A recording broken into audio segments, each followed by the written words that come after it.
Hi fellow crafters! In today's video, I'm going to show you a fun twist on the gatefold card technique.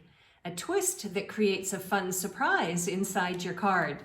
I'm going to be using the Sailing Home stamp set and matching dies, my layering circles dies, and a brand new product in Stampin' Up's Sale-a-Bration catalog.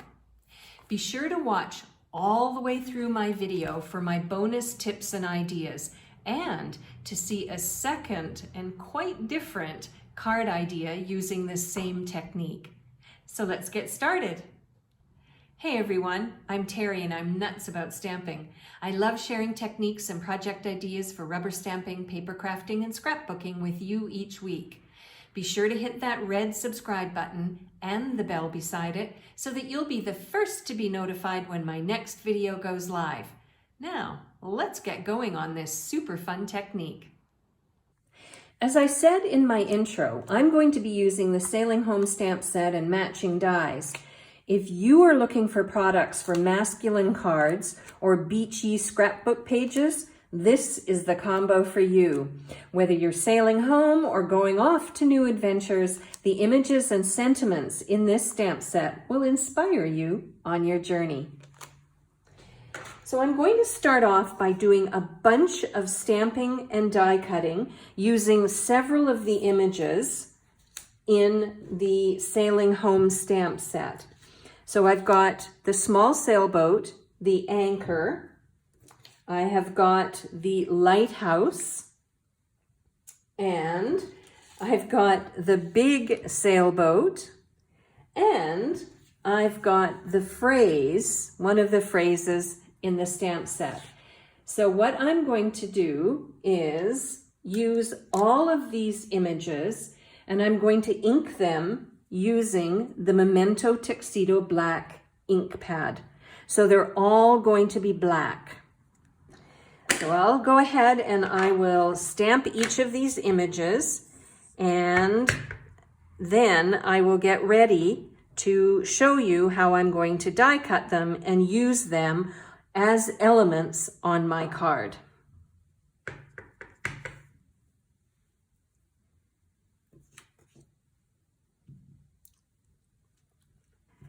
And I have one final image. For the lighthouse, I'm going to lay it face up and then press the ink pad down on top of it.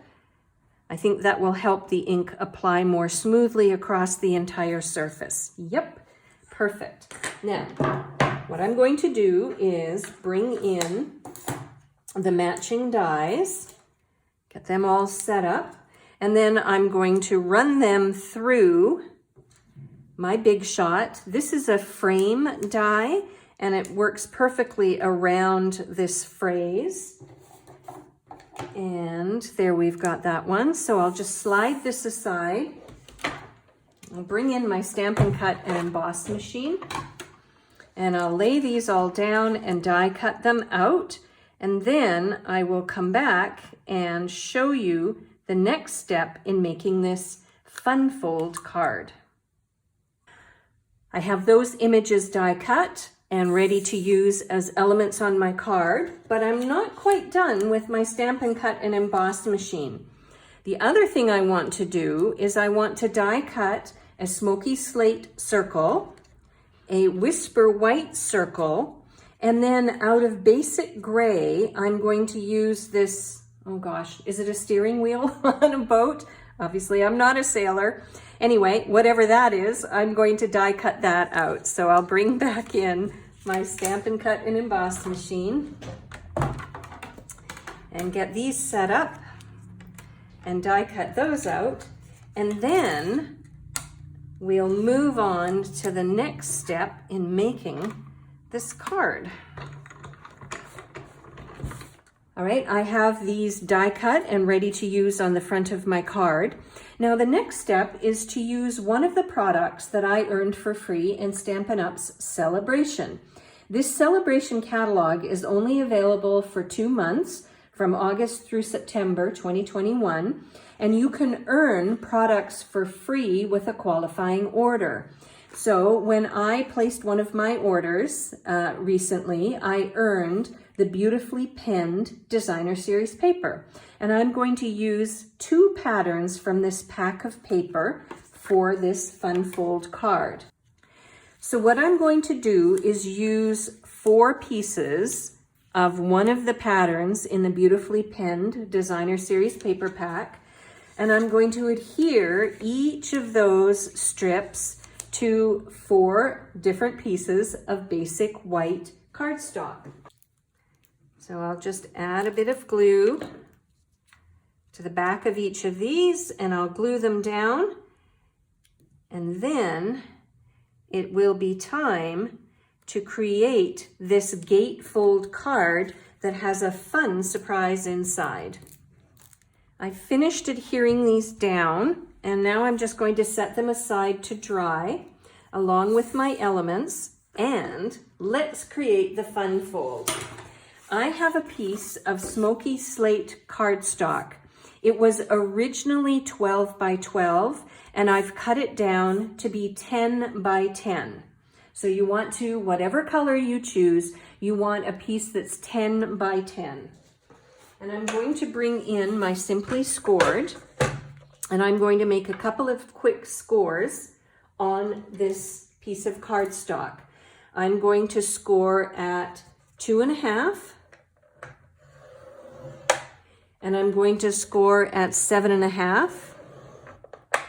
Then I'm going to turn it, and I'm going to make 1 score at 5, which is the halfway point, obviously, of the 10.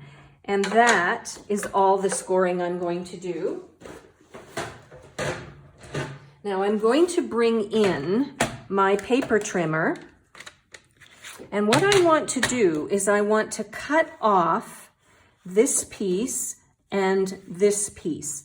Now you can certainly do it with a pair of scissors, but since I have my paper trimmer, it's really quick and easy. All I do is line up the score line with the cutting line, and I just want to cut in a little bit on each side. I'm going to try and do on the inside of my score line, like so. And then, I'll just insert this back in. I'm going to just trim off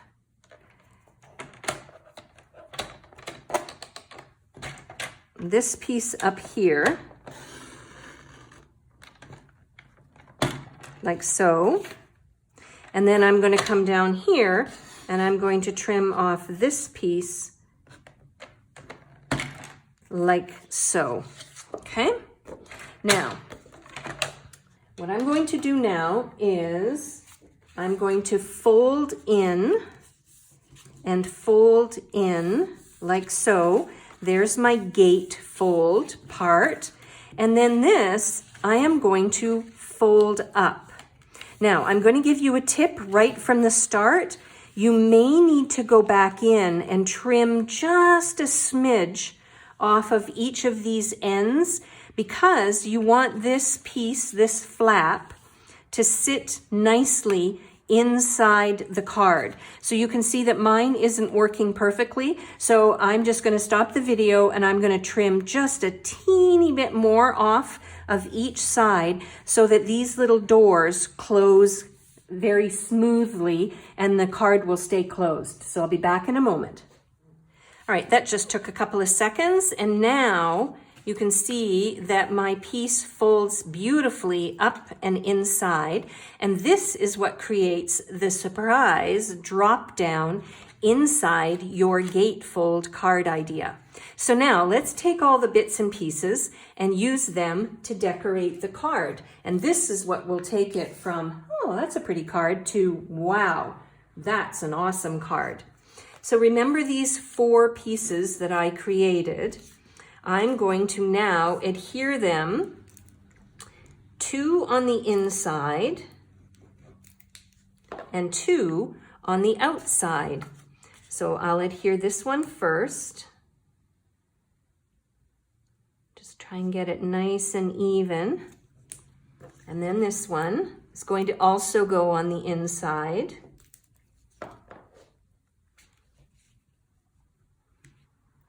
And then when those are dry, what I'll do is I will close the flap and I will put the other two on the other side of the flap, so that this is going to be the front of my card, and when I open it up, you can see that I've got matching paper on the inside.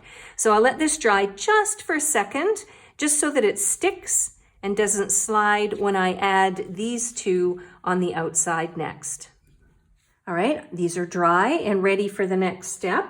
So I have another piece of the beautifully penned designer series paper, and this kind of reminds me of waves, which is why I decided to use it on my card to match with the Sailing Home stamp set and matching dies.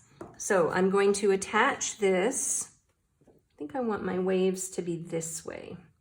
So I'm going to attach this square at the top, and then at the bottom, I'm going to use a leftover piece of basic white cardstock. So that's going to go next, like so. Okay. Now I'm going to bring in my sailboats and my lighthouse, and I am going to attach the lighthouse first. And I'm going to use Stampin' Dimensionals because this pattern paper is quite busy, and I'm a little concerned that you won't really see the sailboats and the lighthouse. I guess what I could do as well is I could color the lighthouse and the sailboat so they stand out a little bit more, but I'm not going to do that. That might be something that you decide to do at home.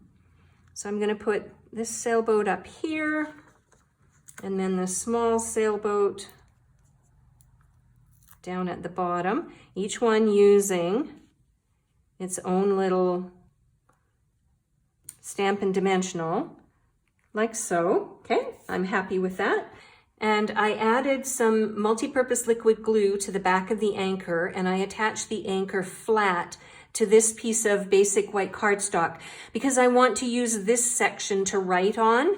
But when the person receives this, they'll be able to stand up the card like this, and you'll see it from this view, and you won't really see the writing underneath, which I think also makes this card quite special. So now we've got this part done, like so, and now it's time to decorate the front. So in order to help this card stay closed, what you want to do is create a belly band. So I have a piece of basic white that I'm going to use for my belly band. And I found that the best way to figure out how to make this work is to lay your card right down on your grid paper. Try and center the belly band so that you have equal distance on either side, like so. And then what you're going to do is just fold up this piece and then fold up this piece, and that will create the crease that you need for your belly band. And then you can just bring in your bone folder and you can make these creases a little bit more crisp. Okay, so I'm going to just put my card in here, like so. And then what I'm going to do is, there we go. I'm going to just slide that up here for a bit. And what I want to do next is bring in these two circles and then the phrase that I created earlier. And I'm going to adhere the circles together,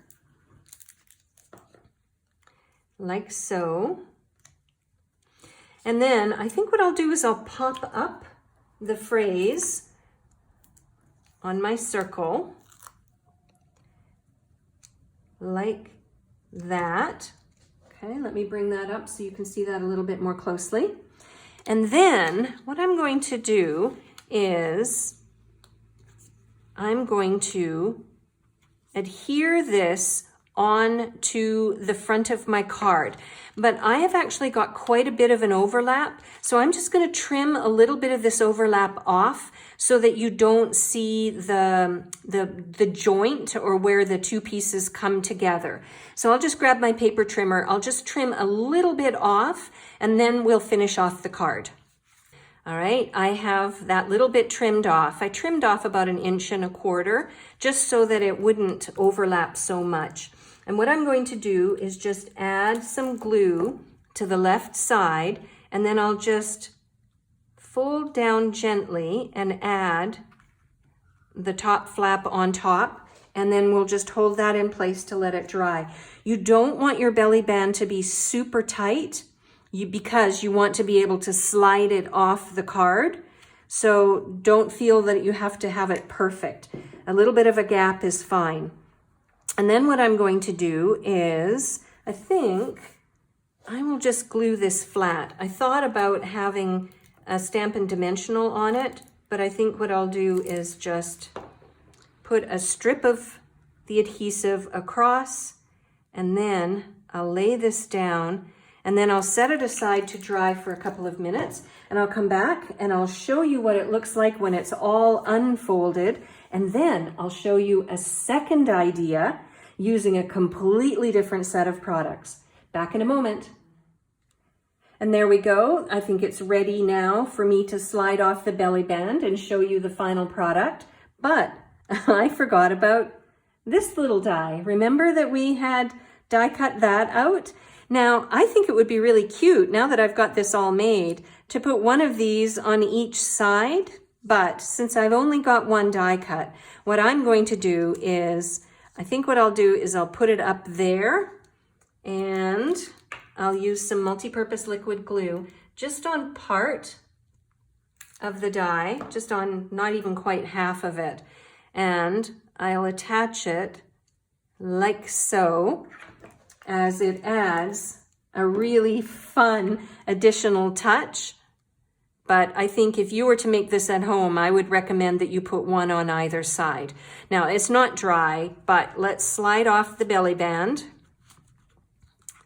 and have a look inside the card. I'm worried about the little steering wheel coming off, so do this very gently. There we go. All right, so the person gets the card, they slide off the belly band, they open it up, and they're like, what? What's that? But then they open it up and look what they see inside. Isn't that just super fun? I love, love, love this idea. I love the idea of a gatefold card, and I love the idea of the drop down piece, like so. Now, at the beginning of the video, I did say that I was going to show you a second idea. So let me do that. For my second idea, I decided to make a Christmas card. And this one uses the Poinsettia Petals stamp set and poinsettia dies and the Tidings of Christmas Designer Series paper. So here is my card here. This one is a little bit bigger. On the one that I used with the Sailing Home, I cut it as a 10 by 10 piece of a cardstock as the base. This one I decided I would have be 12 by 12. So let's slide off the belly band. It's dry, so I don't really need to worry about being too picky. And again, when you open it up, you think, what's inside? And you drop it down. And look at that. I created a second and larger poinsettia inside from the one that I did on the belly band. And then I put 2 phrases on the inside. Normally with my Christmas cards, I don't write a long letter like I would with the Sailing Home card. I would use this white part to create my letter. But for a Christmas card, I usually just sign my name and then send it off. So there you go. You have 2 different gatefold drop-down card ideas. I would love for you to tell me in the comments under the video which one you prefer. Doesn't really matter, but it's just fun to know what your preference would be. If you would like a complete listing of the supplies that I used and the measurement for the layers for this particular card idea, head on over to my blog, www.nutsaboutstamping.com. And while you're on my blog, I invite you to subscribe to my free newsletters. I send 2 newsletters a week, and in each one, you'll see a project idea that you won't find anywhere else. I'm Terri. I am nuts about stamping. I hope you'll try this fun technique someday soon. Bye for now.